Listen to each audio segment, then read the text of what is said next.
represents the sad, sadistic, senseless murder of Brother George Floyd by the 4 hooded members of the Minneapolis, Minnesota Police Department not in their KKK white hooded sheets, but as they were outfitted in blue police uniform, killed George as he was asphyxiated, with one of them having their knee on his neck, other having their knee in his back, and other held this big brother down. As we heard him utter those painful final words of his life, "I can't breathe." His murder, like so many others, seemed to be completely in vain to us, as it marked yet another black man viciously and violently manhandled by white racist police officers that act in truly thug-like fashion as they choked out this man's life. It seemed to us to be in vain that there is yet once again the all too common portrayal of police of the other hue victimizing those of a much darker hue, reflecting their disdain for black men in plain sight, as they could actually be caught again, like in the days of Rodney King, George Garner, and others, that were right on film in broad daylight with other people witnessing this atrocity, that they, with a license to kill, would yet again utilize deadly excessive force to subdue a black man characterized as if he's a villain, some menace to society. I can't breathe, but I'm trying to catch my breath. Yes, Brother Floyd's death almost seems in vain, but thank God for doing the unexpected, the unthinkable, and yet the divinely predictable, as what God did is only what God can do, and that's cause all things to work together for good to those that love God and are called according to his purpose, as God used this horrible occasion to touch the heartstrings of hundreds of thousands of people, not just here in the United States in so many of our major cities, but around the world, persons regardless of color. How encouraging it was to see not just typically black and brown people responding in protest, but how encouraging it was for us to have our white brothers and sisters from London and Scotland and Paris and Australia and Belgium, Brussels, Mexico, New Zealand, Toronto, Iran, even Japan, and yes, countless African countries, as they stood in protest, as they marched together in unison, expressing what they have recognized that exists not only here in America, but exists internationally around the world, and that is systemic racism. What an encouraging view it was for us to see them, hundreds of thousands of persons all across this and other countries, in near unison lift every one of their voices to affirm that not just all lives, but in particular black lives matter. Nearly unilaterally, folks have marched and chanted that black lives matter. In particular, they matter because there is the reality that exists here in this country and in other countries around the world, that black men's lives really don't seem to matter. That black men's lives are those lives that are uncategorically devalued, diminished, disenfranchised, dehumanized, and I'll argue in danger of becoming an endangered human species. I can't breathe, but I'm trying, like many others, to catch my breath.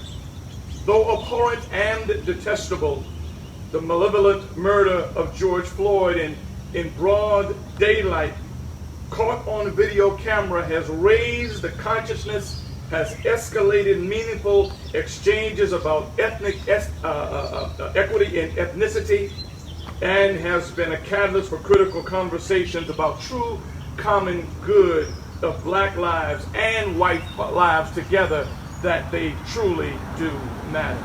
It's so important for us to argue and make sure, as I've tried to articulate, that we don't allow other folks to skew the real meaning of the movement Black Lives Matter. It's not suggesting, as foolish folk have tried to intimate, that all other lives don't matter, but all other lives are not the lives that are in danger. All other lives are not the lives that are being dehumanized and devalued. It's black lives, thus black lives matter. Black lives ought to matter to everyone because black lives matter to God. I can't breathe, but I'm trying my best to catch my breath. Watching that brother's painful death caused in the midst of the COVID-19 pandemic for people to rise up and express their disdain and their frustration with the circumstances that have befallen us remains for us what really is another virus that is prevalent and has been prevalent for nearly over a half a century. That I appreciate the way that my friend and colleague, the Reverend Dr. Raphael Warnock, pastor of the Ebenezer Baptist Church in Atlanta, Georgia, refers to as the other virus that we've been warring against, the COVID-16-19 virus. Not the COVID-19, but the COVID-16-19 virus. As Warnock had argued in one of his recent sermons, he says, it's this virus that we've been doing battle against in the United States and in this land that is around the world. He says, ever since some 50 Africans arrived on the shores of Jamestown, Virginia, he says, we thought we had beaten this virus in the battle against, in the battle of the Civil War, but it came back with a vengeance in Jim Crow segregation. He says, we thought perhaps the civil rights movement had vaccinated us against the virus, but it mutated into the new Jim Crow, the building of the largest prison industrial complex in the world. I can't breathe, my brothers and my sisters, but like you, I'm trying to catch my breath. So to many, the murderous death of George Floyd has caused us, and in particular, encouraged by the fact that so many young adults are those that have come together, those who are Christian and Muslim, those who are Jewish and persons of non-faith, persons who have come together, for many of them for the first time, in a manner that we've never seen before. This is an unprecedented movement. I'll argue with the attorney from the ACLU that has recently argued appropriately for the toppling of these Confederate statues, that we're seeing what perhaps is a real tipping point, that we might be on the precipice, I will add, to seeing a real change here in America and around the world as we seek to rid ourselves of the horrendous hypocrisy that's reflected in the so-called Declaration of Independence. I know it's the Declaration of Independence, but it's a so-called Declaration of Independence because it is filled with a context of absolute horrible hypocrisy. The Declaration makes reference to these unalienable rights. Well, the reality is that from this point forward, the argument from people around the world is that these unalienable rights can no longer be just for white people, but for all people. Oh, how about we make the all people matter argument now? All people, not just white folks to have the unalienable rights, but how about the unalienable rights also are those that are appropriately due for all people, namely black folks and brown folks in this country. The echoes of hundreds of thousands in the street from major cities in America is that it's high time for all people made in the image of God in the United States to hold these truths to be self-evident. That all men, including black men, are created equal in the sight of God, and that they too are endowed by their Creator with certain inalienable rights, that among these rights are the rights of life, liberty, and the pursuit of happiness. So suffocated by systemic racism, racial discrimination, and a corrupt judicial system, hundreds of thousands of folks have been marching in the streets from the West Coast to the East Coast, from both North and South, and yea, those around the world that have been exclaiming what this preacher has been crying out and has been trying to articulate over the past several weeks, that I can't breathe, but I'm trying to catch my breath. As we look back to Mark chapter 5, from the last time that we were together, I've endeavored to argue my case from verses 1 to 7 that the reason why we can't breathe is because racism is a powerful spiritual demon. Number one, identifying himself as Legion, he says, "For my name is Legion, for we are many." We noted that from verse 9. And as such, like the demon in the text, the demon of racism, first of all, tortures its victims. We saw that in verses 1 to 5. It does so from the underworld, verse 1 to 3a. It's forcibly uncontrollable, verse 3b to 4. Its efforts to control racism are fearfully undeniable. That was the C clause of verse 4. And its effect are frighteningly unabated, as we saw in verse 5. Could not be subdued, could not be controlled. Then we've submitted into evidence the fact that through the intervention of the powerful Lord Jesus, as with the demon in the text, so it is true with the demonic spirit of racism, that from verses 6 to 13, where we've been focusing our attention, that his terror can be vanquished. In order for the demon of racism to be vanquished, and in order for this demon in the text to be vanquished, the demon, number one, must have clear evidence of Jesus.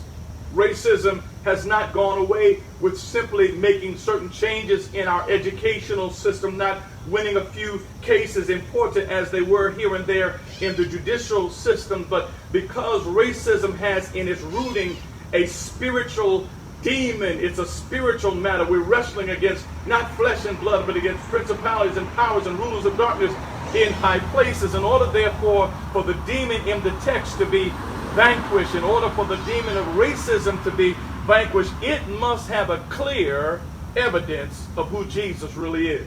That was verse 6.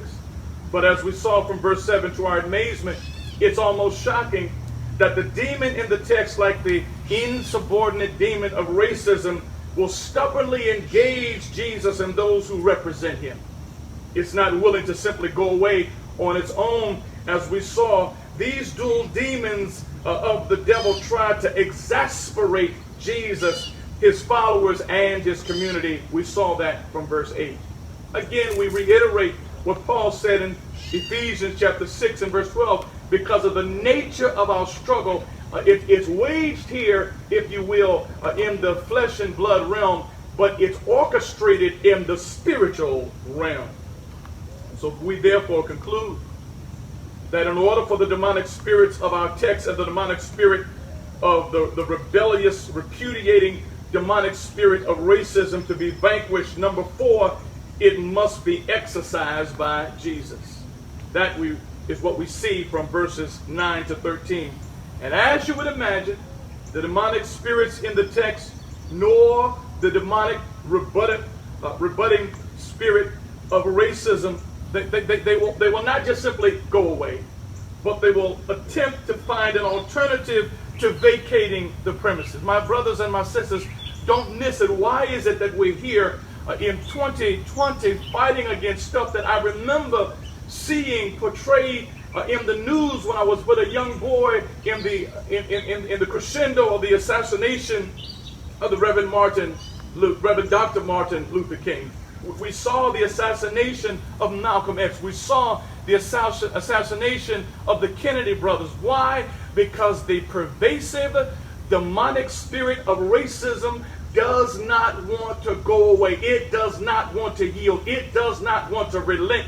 It will continue to manifest itself, and watch this, it will continue to demonstrate its power in the places where it has demonstrated that it has a stronghold. That's in today's text. So, remarkably, these resisted demons will, number 5, if you're following along in your notes from verses 10 to 12, they will entreat Jesus. Let's go to the text. The text says, and he began to implore him earnestly. That is, Legion, the spokesman for the demons. He began to implore him, Jesus, earnestly, not to send them out of the country. Why wouldn't the demons, confronted with Jesus, for whom they understand they are subordinate, confronted with Jesus, whom they understand and acknowledge he has more authority, why wouldn't they just yield to him, but instead, verse 10 says, they implored him earnestly not to send them out of the country. So now Mark gives a segue in the text as he points out what must have been in the distance for Jesus, the demons, and the disciples, and the demoniac man to see. It says, now there was a large herd of swine feeding nearby on the mountain. And the demons, seeing the swine, implored Jesus, saying, send us into the pig, send us into the swine, so that we may enter them. This seems absolutely insane to me, Lady Kia. Rather than simply obeying Jesus' previous command to come out, you remember they're engaging with him. They're fighting against him because they're so powerful. Over 6,000 demons in this man. They're fighting and they're resisting Jesus. They don't want to go. They don't want to tell who their name is. They don't want to come out of the man. And so then they approach him, they entreat him, and they ask him to let them stay where in the region, in the area that they're in. The text says they implore him earnestly. From the Greek, the arrangement of these words is a strong term of an intense appeal that is not just raised, but is rather intended to accomplish a definitive result. The demons actually thought that they could prevail against Jesus to let them stay. Listen what they say. They say, do not send us out of the country. Why? They don't want to be sent out of the country where they've been previously successful in tormenting people. They don't want to be sent out of the country where they have nobody else to torment. Don't miss it. Demons want to torment. They want to torment people made in the image of God, just as they had done this man filled with these spirits. They don't want to leave. They want to torment. They don't want to leave. They want to stay and torment. Don't miss it. The demons don't want to leave. They don't want to leave. They want to stay and torment people. These demons knew that they'd been extremely effective in the country of the Gadarenes. That they knew that in the area broadly of Decapolis, they had demonstrated their power and their strength, because that area was dominated by demonic forces of darkness hostile to the arrival of Jesus. So they didn't want to give up the territory where they didn't want to give up the territory. They didn't want to give up the area. They didn't want to give up the region. Don't miss it. They didn't want to give up the country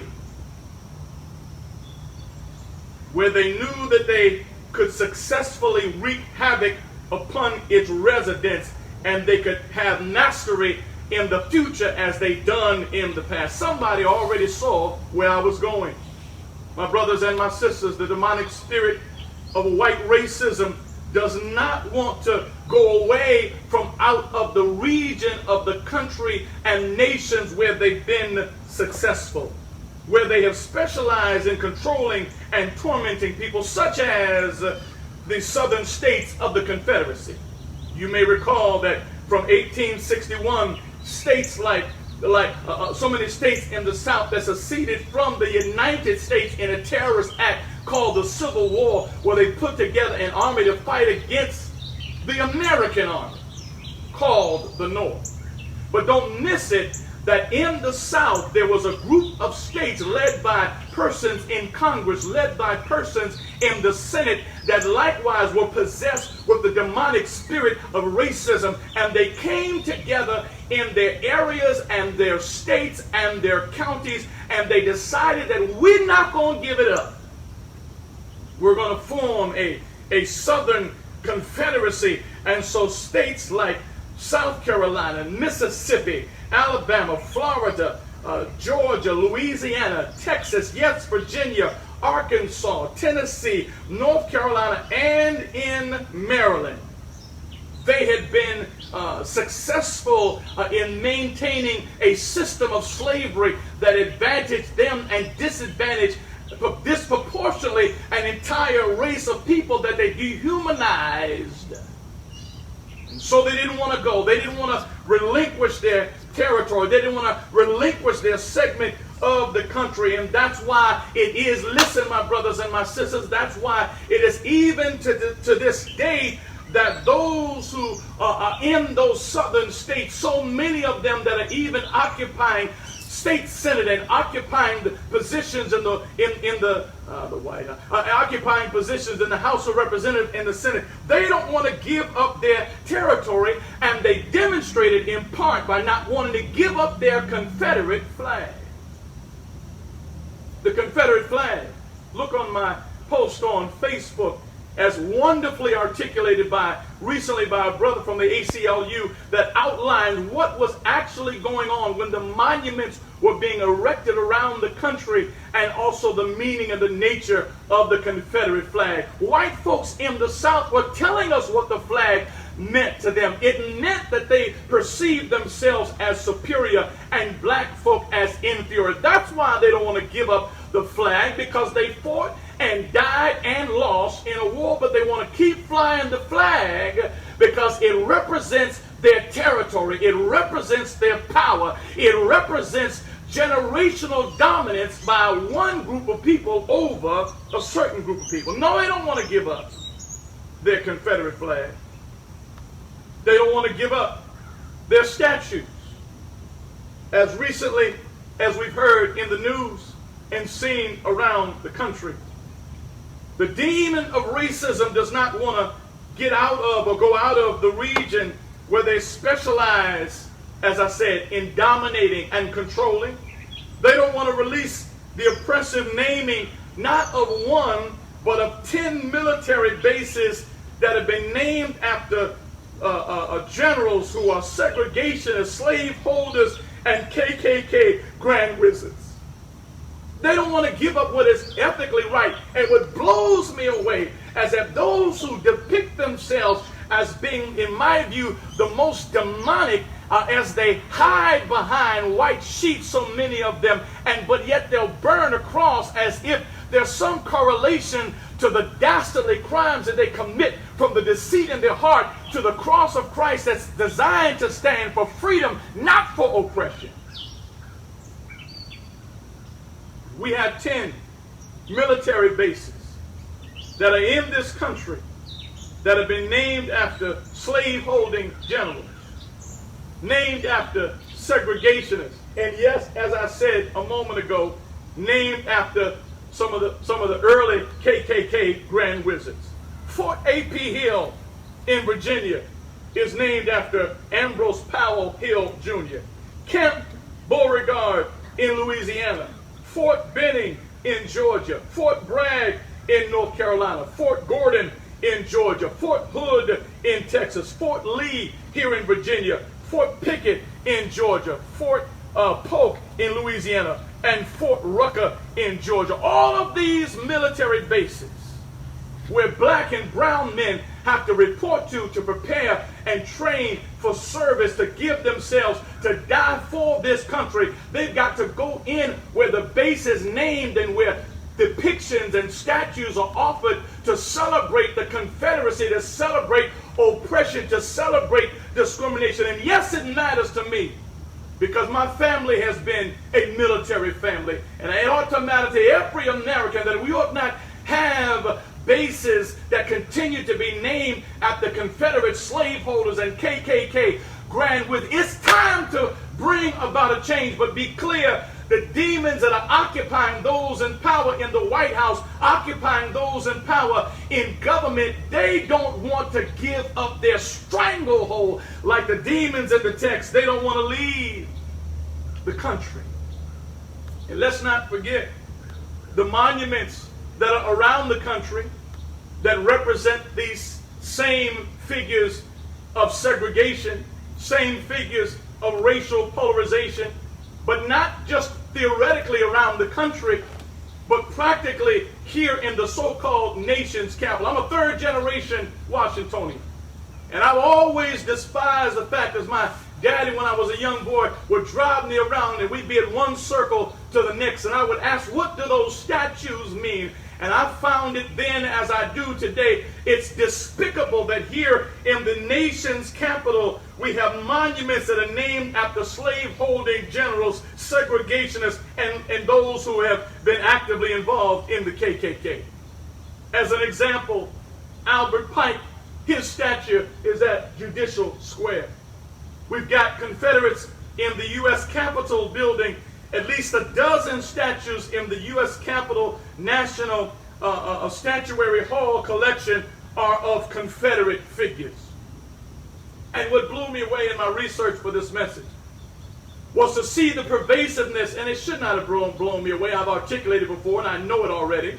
But what it may do is challenge many of us to realize the far extreme, the deep extent of racism does not just exist in government, but in the halls of what's supposed to be our places of hallowed holiness in D.C., right there, yes, in D.C., at the Washington National Cathedral. It took only up to, it took to September 2016 for the Confederate memorial, stained glass memorial to Robert E. Lee and Stonewall Jackson to be removed.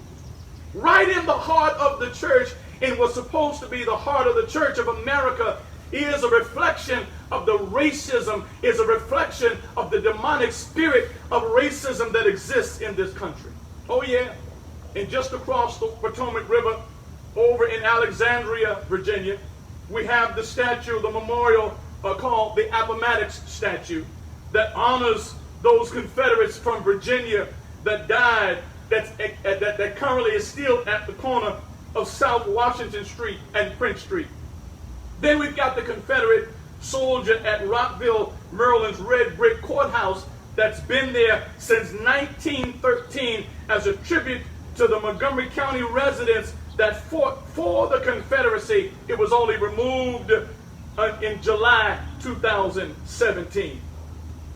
Then you've got down in Annapolis at the State House, the statue of Robert B. Taney, the so well known, that's right at the State House, so well known for his 1857 decision in the landmark Dred Scott case, where Supreme Court Justice Roger B. Taney wrote himself these words, that black people could not be American citizens. Yes, right down at the state capitol of Maryland, and historians, many of them believe that his statement and what he wrote as his strong position contributed to the start of the Civil War. It was only at midnight in 1718 did current Governor Hogan authorize the statue to be removed from the State House grounds. By the way, his announcement was reversing his previous position of 2015. Some folks have forgotten, and I appreciate all that he's doing associated with the coronavirus here in Maryland, but I haven't forgotten, and hopefully there are others that have not forgotten, that in 2015, when pressed about the matter, when we first started seeing widespread injustice where black lives were demonstrated to others that they did not matter, Hogan himself said that he had no interest in removing the statue. I don't know whether it was for a change of heart or rather simply being politically expedient. The point that I'm trying to argue, the case that I'm trying to argue is that, like the demons in the text, the demonic spirit of racism does not want to leave. Just ask Bubba Wallace. He's the only black man in the NASCAR elite division in the United States. And he was one that used his platform, thank God, that he doesn't, as I'll talk about a little later, thank God that he doesn't suffer from what too many black folk that have assimilated into white America, too many black folk that have been able to move up the corporate ladder, trying to assimilate and fit in to a people that really don't care for you in most cases. I thank God that Bubba Wallace does not suffer from, or does not appear to suffer from, what I call, Lady Kia, ethnic schizophrenia. Too many black folk have forgotten who they are. Too many black folk have forgotten their heritage, trying to fit in, trying to fall in. Only, as I argued a few Sundays ago, that it's just a matter of time, if you haven't figured it out, before they let you know that you are not one of them, that you are very different and distinct. Nevertheless, as Bubba Watson does the systemic demon of racism want to release its hold on the industry of NASCAR. You may remember that just 2 days after he argued for the banning of the Confederate flag from all of NASCAR's racetracks, which, to their credit, NASCAR did. But 2 days later, ironically, 2 days later, there was a hangman's noose found in Bubba Watson's garage number 4. We saw, many of us who watch ESPN or other news outlets, the kind of solidarity to the extent that it was genuine that we appreciate. That other white NASCAR drivers and crewmen and those that were leaders in NASCAR stood alongside Bubba Watson as they expressed their outrage and indignation. Wallace. Bubba Wallace. Bubba Wallace, I'm sorry. But what ended up happening is that allegedly the Justice Department and the FBI, Civil Rights Division of the Justice Department and the FBI began to conduct an investigation. And I don't know about you, but I knew that that was a sham from the beginning. I knew that it was nothing but a facade because I understand who runs those organization as the top chief of justice and the top chief of the FBI. And they did their investigation, and to no surprise to you, they concluded that no federal crimes were committed and that he was not the victim of a hate crime. No, they concluded that the noose that they found in Wallace's stall in his garage was originally discovered in 2019. And get this, it was used as a pull cord to close the garage door. A hangman's noose? You mean to tell me in the millions of dollars that NASCAR makes, you mean to tell me that those that are driving for NASCAR and the multimillionaires, they couldn't find something else that was less offensive, something else that did not reflect oppression and slavery from their system in the South? You mean to tell that, oh really, so it's fine. So again, the federal government don't depend on them. Certainly in this administration, don't depend or expect them to give up the country because they've got a stranglehold on it and they won't let it go. The demons in the text did not want to be sent out of the country. The demons in the text wanted to stay. Don't miss it. They wanted to stay in power so they could torment people.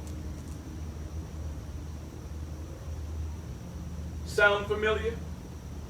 Want to stay in power by trying to cause America to think that there's going to be some kind of voter fraud if we have mail-in ballots to keep from catching the coronavirus. There's no evidence to support it, nor is there any evidence that it would support the Democrats over the Republicans. And Republicans, including those in the current administration, have been using mail-in voting. Listen to me. Don't miss it. The demonic spirit of racism does not want to give up power or position in their stranglehold of the country. My brothers and my sisters, you already knew it.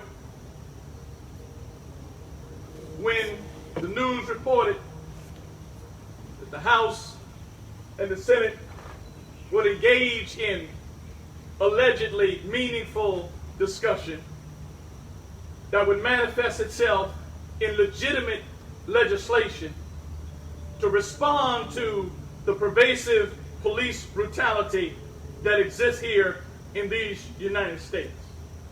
But the fact of the matter is that in positions of power are still Southern nationalists who are in the position of senators and congressmen. And you would have thought, or I hoped, I should say, you would have hoped that there would be some moral manifestation given the outcry of the injustice in the George Floyd murder and the hundreds of thousands of people in this country and beyond that are talking about the injustice that exists associated with the fact that there's excessive use of force and trying to bring corrective measures to control it and to make it punitive for police to be able to continue to not don their white hoods, but to don their blue or whatever uniform to continue to brutalize black folk. You would have thought there would have been bipartisan support for any kind of bill, any kind of legislation that would come forth. But on June 25th, just this week, the House passed the George Floyd Justice in Policing Act of 2020, where sweeping overhaul is required by the bill aimed at combating racial bias and excessive force by a vote of 236 to 181. I don't want to emphasize that it was passed. I want to raise that there were 181 persons from Congress. Person is the best word I can use for them. 181, which you're not surprised. Every last one of those that opposed the bill, all 181 were Republicans. Wait a minute. I thought Republicans were part of the moral majority. Wait a minute. I thought Republicans were the ones that be the first ones to talk about in God we trust, and the reason we can't trust Democrats is that because they are godless. Here are those that claim to have a relationship with God and act in a godless manner. 181 that call themselves Christians, that call themselves evangelicals, that call themselves members of the moral right. How could they vote against an ethical act at ending uncontested torment against black citizens? What Bible are they reading? What Christian are they really? Or rather, what version of Christianity? I guess the version of Christianity they prefer is a version of Christianity that's typified in the KKK. America, my brothers and sisters, is sick. As Brother Warnock will argue, yes, we're fighting the coronavirus, COVID-19, but moreover, we're fighting a much longer pandemic in the virus of 1619, where black lives do not matter to most white folks in this country. And I want to appeal to any white person listening to this message. To the extent that black lives do matter, add your voice along with the thousands of others that are articulating that it matters. Add your compassion, add your passion, add your frustration by expressing to your senators and congressmen that it's time for a change. And if you are Republican, I have no idea how you could be, but if you are Republican, right is right and wrong is wrong. And how could it be that every last one of your representatives in the House, all 181 of them, voted against a bill that reflects the preservation and protection of humanity? Most of you already know that while the bill was passed in the House, it's horrifically true that it's not expected to pass the Republican-controlled Senate and will be killed dead. Yes, we suffer from the COVID-19 virus. I'm trying to breathe, but I can't seem to catch my breath. Well, let's get back to the text. As we look back to verse 11 through 13 and come to a close, there's some extremely vital principles that are further mentioned in this text. It says again, now there was a large herd of swine feeding nearby in the mountains. And as you read verse 12, the text says, and the demons, plural. Now you remember, up to this point, the demon is identified as singular. But from the time that you get to verse 9, where there is the manifestation of how many demons, 6,628 of them in this man, now Mark recognizes them, mentions them in the plural, and says that these multiplicity of demons implore Jesus, send us into the swine so that we may enter them. The demons see a way out. The demons understand that there might be a way of escape from their perspective. It's important to note that most scholars debate as to who owned the large swine. We know what ends up happening in verse 13 is that when the demons get into the swine, the demons run the swine off of a cliff down into the lake, and every last one of them is drowned and dies a horrible death of drowning before they are destroyed. And some, I think, try to either overlook or obfuscate what's going on here in a dual swipe by Jesus of righteousness. So the question is, who owned the large herd of swine?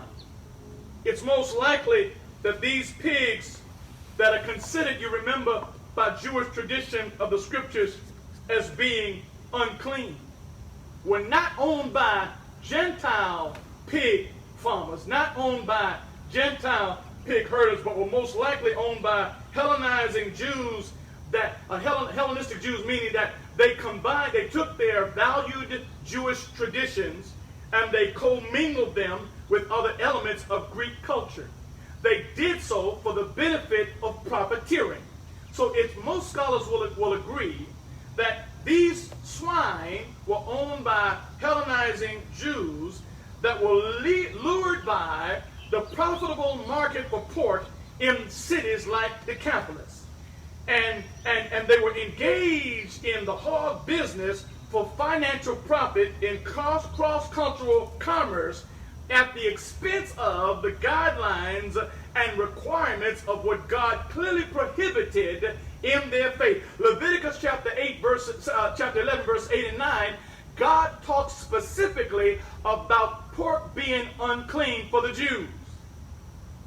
But yet these Jews, because they saw profit as more important than their relationship with God, they saw economics as more valuable than preserving the true traditions of their faith. Sound familiar?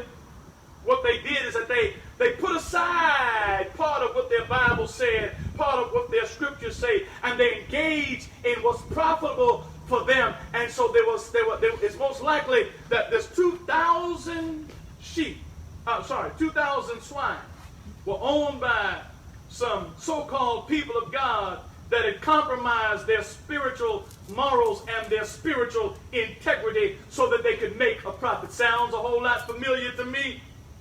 Well, here's what verse 10 says. In verse 10, the demons earnestly implored. They're striving and they're begging him, they're entreating him, just as in the same word in verse 12 is the same word used in verse 10. Here's what they say: send us into the swine so that we may enter them. You're asking the question, or you already remember, why it is that the demons are imploring, entreating Jesus for him to send them into the swine so that they may have their way of torment with them. The reason is because though they were powerful, 6,000 plus demons together coming against Jesus, though they were powerful, they knew that they were still subject to Jesus as they identified him rightly as Son of the Most High God. They previously, remember, identified him correlating with the Old Testament name of God, El Elyon, which is one of the names of God that speaks of him as being the strongest strong one. So they knew they were strong, but they knew that Jesus was yet stronger. So they appealed to him. They implore him to let them go into the swine. Verse 13. As I move now to a close. Verse 13, the text says, and Jesus gave them permission. Stop right there. I want to encourage us in the midst of a time that we desperately need encouragement. As bad as this racism reality is, as horrific as is the injustice that is prevailing in this season, I want to remind you that the devil, his demons, and anything and all that they represent will only be allowed to do what they're allowed to do because God allows it. That they don't have more power. They have power, but they don't have more power. These demons in the text had to do what the devil had to do with Job. He had to get God's permission before he could vex Job. And so these demons, recognizing their spiritual inferiority and his superiority, they get permission. And here's what surprises many of us, is that on one hand, that Jesus he gave them permission. What did he give them permission to do? He gave them permission, number one, as a follow-through to his previous command to exit the man as he performed a spiritual exorcism. Jesus had been telling them, come out of the man. And so finally, as there's a preliminary opportunity for them to come out of the man, Jesus, amen, liberates this man from his demonic possession. Jesus understands that this man can't breathe, and he's trying to catch his breath. And in order for him to catch his breath, amen, this man has to be released from the demons. And in order for America to truly catch our breath after seeing what has happened to yet another black man in the epitomization of George Floyd, we need Jesus to exorcise this spiritual demon. And the way that God does that is through the church. But the problem is that the church is spiritually impotent. The problem is that the church likewise is steeped in racism. But back to the text. The text says, and Jesus gave them permission. Look at the ferociousness and the power of these legion of demons. 6,826 of them. It says, and coming out, the unclean spirits, plural, entered the swine, and the herd rushed down the steep bank, about 2,000 of them, and they were drowned in the sea. The man who had been for years victimized and tortured and tormented by these 6,826 demons was miraculously delivered by Jesus and spared from what would have been certainly his own devastation by what you see in the destruction of the lives of the swine. The text tells us, as New Testament scholar Hebert points out, the sight of the whole herd, not some of them, but all 2,000 rushing down the steep bank, Hebert says, into the sea, would give the newly delivered man an unforgettable demonstration of the fearful strength of the evil from which he had just been delivered. God is allowing us to see the pervasiveness of evil, to let us see, when God willing, the time of deliverance, however he decides to do it. And I hope he does it soon and in a powerful way, that he'll help us to see just how demonic, just how powerful these evil sources were. But there's something else here. This New Testament scholar L.W. Lane notes, what must be seen above all else concerning the man, he says, is that the fate of the swine demonstrates the ultimate intention of the demons with respect to the man that they had possessed. It was their purpose to destroy the man, not just torment the man. It was their purpose, he says, to destroy the man, reminding us not to just torment the man, because the man represented the creation of God, and hailed their destruction, had they been allowed to do it, as being a great smack in the face of God. But Jesus, as I said, is masterful in his miraculous work according to his will. For in the deliverance of the demons from the man, Jesus accomplished a multifaceted emancipation in this spiritual exorcism.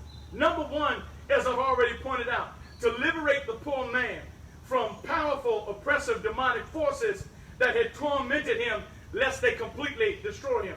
But number two, Jesus, that is, dismantled the destruction of an ungodly, unscrupulous privatization of unclean economic profiteering. Let me say it again. Not only did Jesus liberate the man, but he also, in this miraculous deliverance and dominance over the demons, showed forth the dismantling and the destruction of ungodly, unscrupulous privatization of unclean economic profiteering. My brothers and my sisters, remember, as I said earlier, it's most likely that these 2,000 hogs, this herd of hogs, was probably owned by a Hellenistic Jew. There are probably other Hellenistic Jews that were sharing in the profits as investors of his corporation. And this man, you remember, should not have mixed his spiritually prohibitions from God in order that he might make some money. And so I looked up what would be the value in today's market of these 2,000 sheep. 2,000 sheep in today's economy would represent $192,000. So in one fell swoop of performing a miracle for one, Jesus accomplished another purpose and miracle for somebody else. He broke down some economic systems that are designed to be against his will, against his word, and designed to in no way advance humanity, but dominate humanity. As we've seen here in this country, I thank God for the fact that one day Jesus, I don't know when, I wish it would be soon, is going to exercise justice on all of those that have been proliferating and privatizing at the expense of the poor and the powerless. I wish I had time, but when you get time, look at Psalm 12, verse 5, Psalm 103, verse 6, Psalm 140, verse 12, Jeremiah 5, 25 to 29, Jeremiah 22, verse 13, Malachi 3, cross-reference it with Matthew 13, verses 24 to 30. And these scriptures will show you that God will stand up for the oppressed. God will yet perform the miraculous for the marginalized. God will yet bring about justice for those who have been oppressors. That God will yet bring about judgment against those that have withheld justice from those that truly need and deserve it. God will break down these current systems of ungodly, unscrupulous privatization, such as an example, the school to prison pipeline. That's the new Jim Crow of the mass incarceration in an age of color blindness, as Michelle Alexander will argue. My brothers and my sisters, I'm trying to breathe, but I can't catch my breath.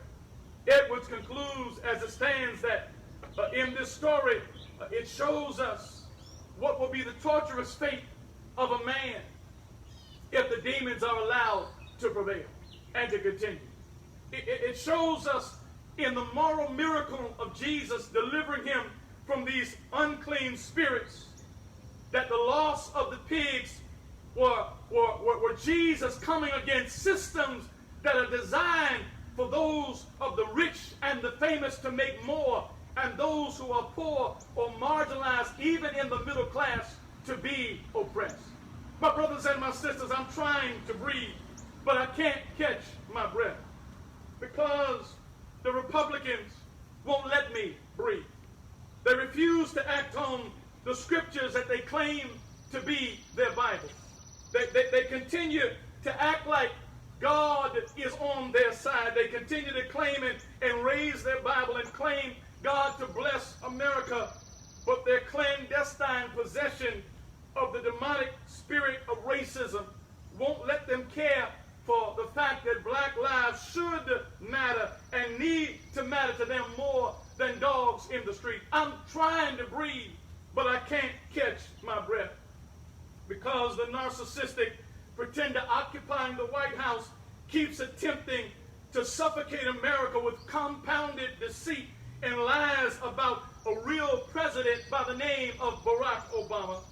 His latest is that he's falsely accusing President Obama of treason, though Trump himself embodies sedition, treachery, and betrays the American people. I'm trying to breathe, but I just can't catch my breath.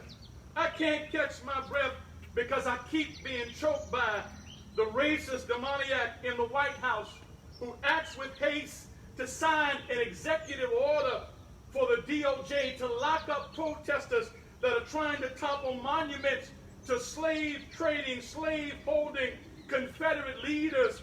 But he has failed to even acknowledge the systematic racism that perpetuates police brutality against black men in this country and asphyxiates them. I'm trying to breathe, but I can't catch my breath. I can't catch my breath because the so-called Chief Justice of this country continues to act as the personal attorney of the president, firing all of those that investigate his corruption, his fraud, his exploitation of the American people, and exonerating each and every one of his corrupt cronies. I'm trying to breathe, but I just can't catch my breath because the so-called Secretary of Education, Betsy DeVos, continue to claim that she's for advancing education, but she, the Secretary of Education, is likewise demonstrating her racist tendencies as she continues to suffocate black and brown children who can't afford elite private education, as she seeks to privatize schools, fails to support students with disabilities, oppresses workers' rights of collective bargaining, and wants to use federal grant money intended for academic achievement and student enrichment to purchase guns for teachers to keep in their classroom. I'm trying to breathe, but I can't catch my breath because my airwaves are stifled by the self-proclaimed former top justice and former mayor of New York City, Rudy Giuliani, who made the RICO Act. You remember the Racketeering, Influence, and Corrupt Organization Act. He made that act famous in bringing down the mob in New York, but yet he has become the infamous corrupt attorney of the president, covering up innumerable international crimes of corruption of 45.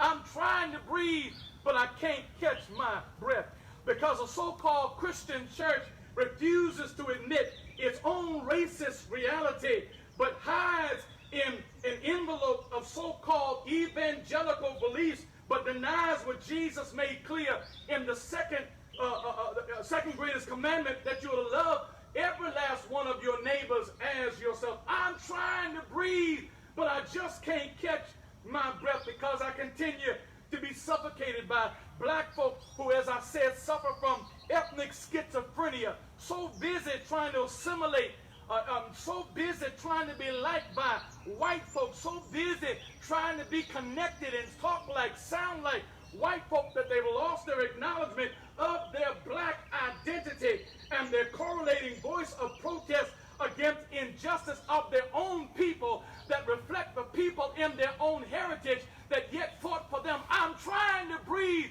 but I just can't catch my breath because the lunatic in the White House and the deceitful Republicans that are there in the House and the Senate continue to act in a lawless fashion of aiding and abetting him in the compendium of his overwhelming dishonesty during a national emergency where today over 127,000 people have died from the coronavirus.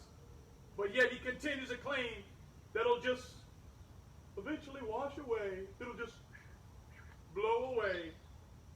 Though the World Health Organization reiterates its continued deadly sweep, and as we've seen recently, its continued rise. I can't breathe, but I'm trying to catch my breath.